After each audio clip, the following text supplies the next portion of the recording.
So I'm going to show you something here. So, a picture's worth 1,000 words. So this is Michelangelo's statue of David. And so, he's looking pretty buff. So, David's been on a Mediterranean diet for years and years and even centuries.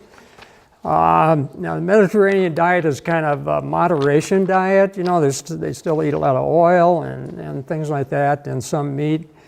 But, it's not a bad diet, so he's looking pretty good. And then they take him on a tour of America, and that's how he comes back.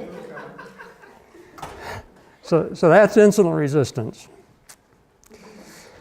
So, I think it needs to be said that the different speakers don't all have the same take on weight loss, which is not a bad thing. I think it's actually a good thing. So you just need to listen to all of us and take from us what you think is appropriate for you. To me as a physician, I've just spent too many years practicing medicine and seen people on various diets, whether it's the paleo diet or the South Beach diet or what have you, and they just don't do any good. Like Sandra said, even though people might lose weight initially, they gain it back. But the diet I'm trying to tell you about, plant-based whole foods, remember whole foods means unprocessed food, diet with no added salt, sugar, or fat, that is the diet that human beings are genetically meant to be eating.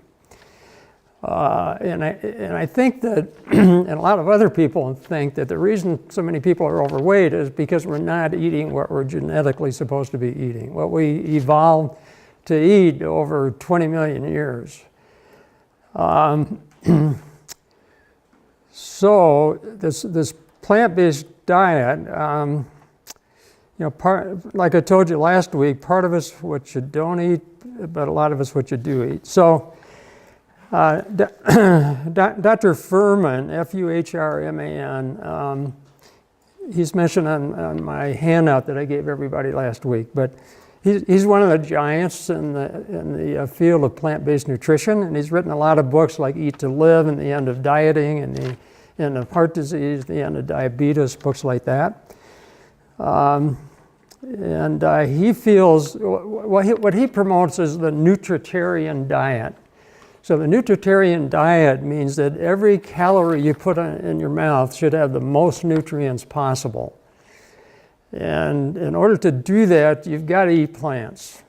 Because if you're eating animal products, you're going to get lots of calories without a lot of nutrients. Sure, you're going to be getting fat and protein and carbohydrates, the macronutrients, but you're not going to be getting the micronutrients, which are so important for prevention of diabetes and heart disease and cancer and so forth.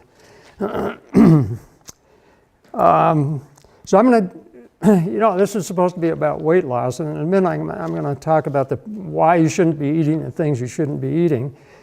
But first, I just want to give you just a few tips, because I like to make this very simple. I think so many diets are so complicated. You can have a little bit of this and a little bit of that, and people just throw up their hands and say, forget it. This diet is very simple, this one I'm telling you about. And I also would point out that Dr. Esselstyn, who's featured in Force Over Knives, says don't eat your meals with a calculator. Don't calculate how many calories you're eating, how much protein you're getting, and that kind of thing. If you eat a variety of fruit and vegetable and whole grains, your body has an amazing ability to take from those foods what it needs. So some tips to lose weight. So first of all, eat food with lots of nutrients and low calorie density. So with a plant-based diet, you're going to be eating a bigger volume of food actually, so you're not going to go hungry, but it's going to be much less calorie dense. And what you don't eat, as Sarah pointed out, what you don't eat is more important than exercise. Now, we're going to have a talk about exercise, I think in the 4th session. And exercise for maintenance of weight loss is really, really important. But if you want to lose weight, then you have to not eat certain things. So, and I used to have a handout similar to what Sarah was talking about that I would give a patient, and it had how much exercise it would take to burn off different things that you were eating. So what I would tell people is that if you went over to Valley View Hospital to Starbucks and got the healthiest thing there, which might be a bran muffin, you'd have to play tennis for an hour and 10 minutes to work out off the calories in a bran muffin. So in other words, although exercise is certainly important, it's what you don't eat that's most important if you want to lose weight. Another thing that I talked about last time is to eat mindfully and slowly. And I think one of the reasons that people in Asian countries are not overweight is that they eat with chopsticks.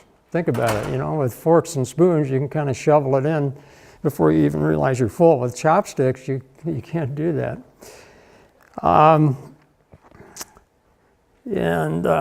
Let's see. Oh, another thing is to avoid antibiotics. Now, antibiotics can certainly be life-saving. If you have bacterial pneumonia or you have meningitis or something like that, you need antibiotics, no question.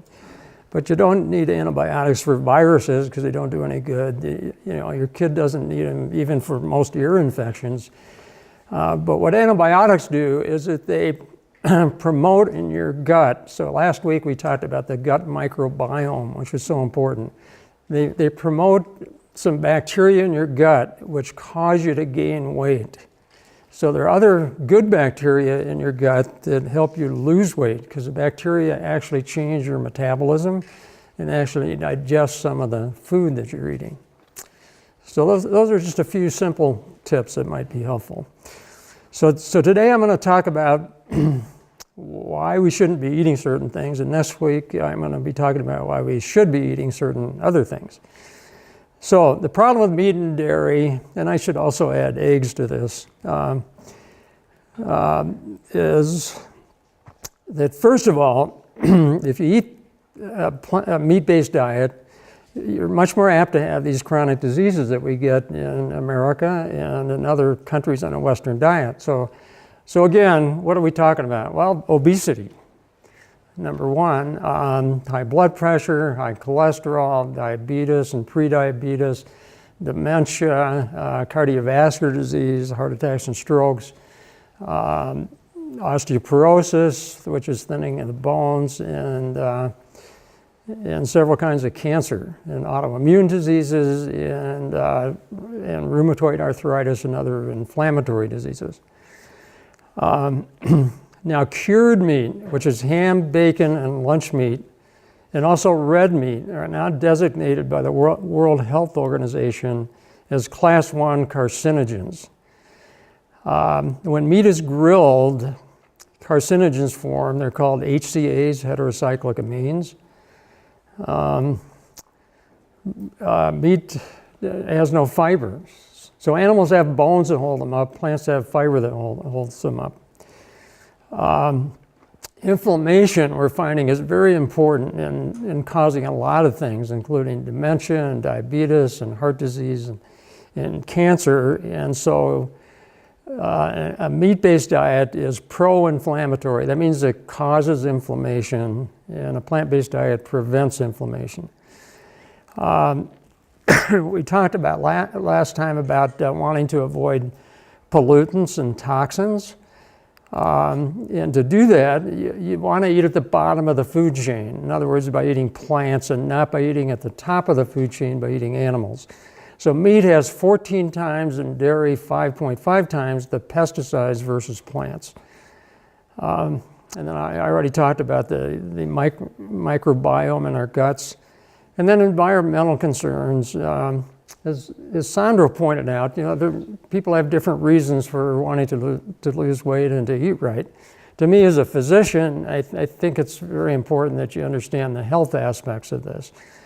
But environmental concerns, I think we all want a healthy planet. And then I mentioned last time there's a documentary called Food Inc. And if you watch that, you'll never want to eat another chicken again or anything else that's raised, you know, by industrial farming. So this is a vegan cat. And by the way, I don't like to use the V words, you know, like vegan and vegetarian, because a lot of people have, you know, knee-jerk reactions against those words. And, you know, some vegans are pretty far out there. They won't eat honey, for example, because, you know, theoretically it's an animal product. And, you know, they won't wear leather shoes and things like that. So this is not a religion. This is a healthy lifestyle. What's the problem with oil? So first of all, I mentioned some of this last week, I think, but you want the omega-6 to omega-3 ratio in your bloodstream to be 1-to-1 or 1-to-2. Most Americans have a ratio of 10-to-1 to 30-to-1, so way too much omega-6 and way too little omega-3. And the reason for that, in most cases, is because of the oils that they eat, the vegetable oils. The problem with having a high ratio of too much omega-6 and not enough omega-3 is that that contributes to dementia, heart attacks, strokes, autoimmune diseases like MS, for example, depression, and cancer. Oils directly damage your endothelium, that very delicate lining of the arteries. So they can hook you up to a monitor in a laboratory and they can feed you some oil and your arteries constrict. What you want to do is to have your arteries dilate. And in the laboratory, they can feed you some kale and your arteries do dilate. Another thing is, so part of this diet is unprocessed food, in other words, whole food. And oil is a processed food. So if you put a couple of olives on your salad, not a problem. But olive oil is processed and it doesn't have very many nutrients. Another thing is a tablespoon of any kind of oil has 120 calories. And if you want to lose weight, you don't want those concentrated calories. And then all oils have saturated fat, and saturated fat makes your liver make more bad cholesterol, more LDL.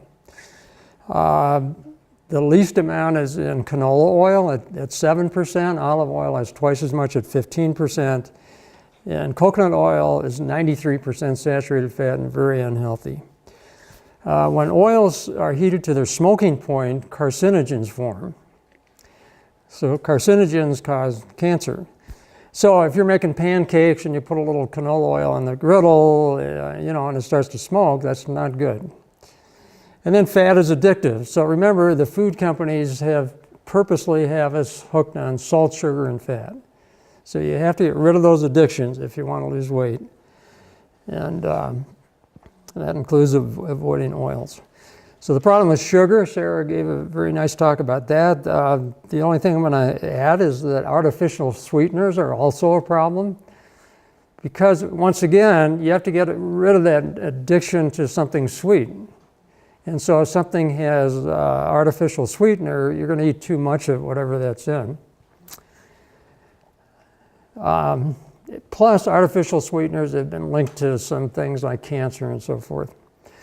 So what's the problem with refined food? So loss of nutrients when you refine something, loss of fiber, and a higher glycemic index. So if you eat an orange, the sugar's absorbed very gradually because of the fiber in the orange. If you drink orange juice, you know, your sugar shoots up right away. So that orange juice is what we give to a diabetic who's having an insulin reaction.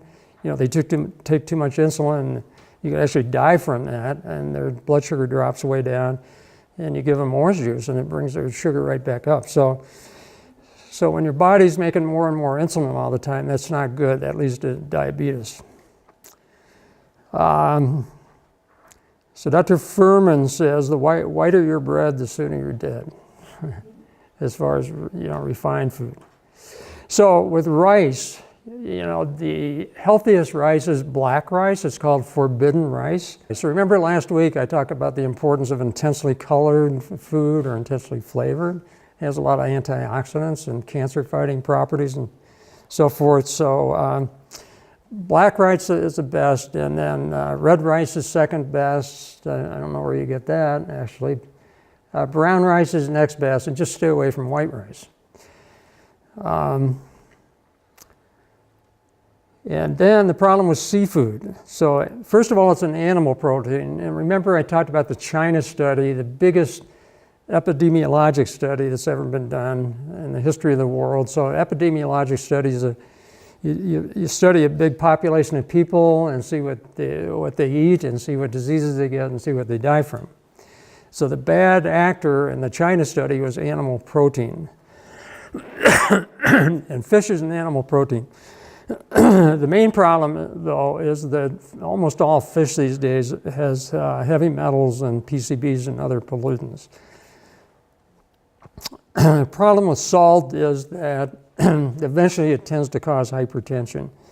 And 90% of Americans eventually get high blood pressure, hypertension. Salt directly harms that delicate endothelial lining of the arteries.